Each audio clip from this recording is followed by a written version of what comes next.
Special, tonight's free agency special. We're in prime time on ESPN, 7 o'clock Eastern. Myself, Scottie Pippen will be there. Chris Mullin will be there. Patrick Beverly is going to come by and hang out with us. It'll be a lot of fun. So you guys hang out too.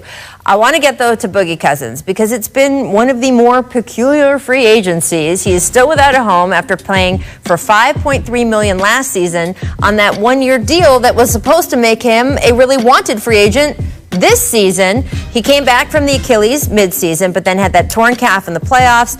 He did come back from that, which a lot of people thought he wouldn't be able to. He contributed for them in the finals, but cap room is dwindling quickly across the league. I mean, what do you think is going on with the market for Boogie Cousins? I'm not surprised at all because after that playoff injury, he came back. He had a couple of good games, but then he had some games where, especially towards the end, Toronto was clearly just targeting him. Because defensively he just couldn't move.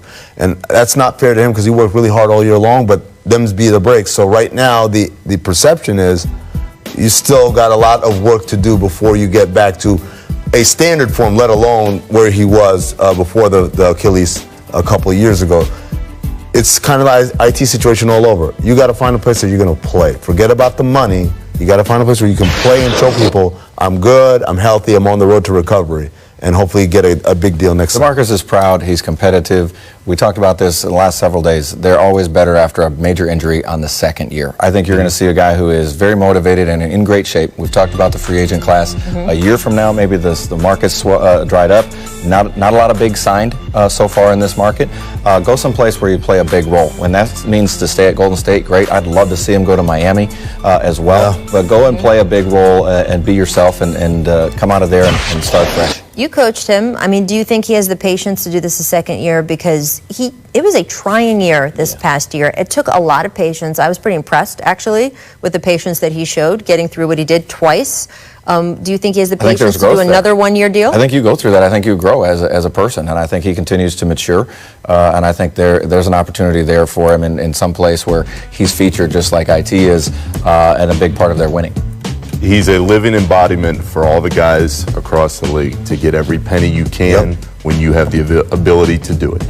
Because this is a guy who is about to sign for $200 million, get that max money. He went from that to $5 million last year, and now we're looking at the possibility, guys, where he could be at 2.1 at a vet minimum. I wish Cousins the best. I know the Warriors people enjoyed what he was able to bring them. I think it would fit if he wanted to come back, but I just don't know how much better he can be after these last couple injuries. This full screen is irrelevant. He's not going to. This is just who has the most room, even if they wanted to do a smaller deal. But they probably, he's not. We heard Adrian talk about it. There's no interest. When there's no interest, guess what kind of deals are available to you? The minimum exception. So we might as well put all 30 teams there. Right. No, that's very interesting. Well, we're going to have to see.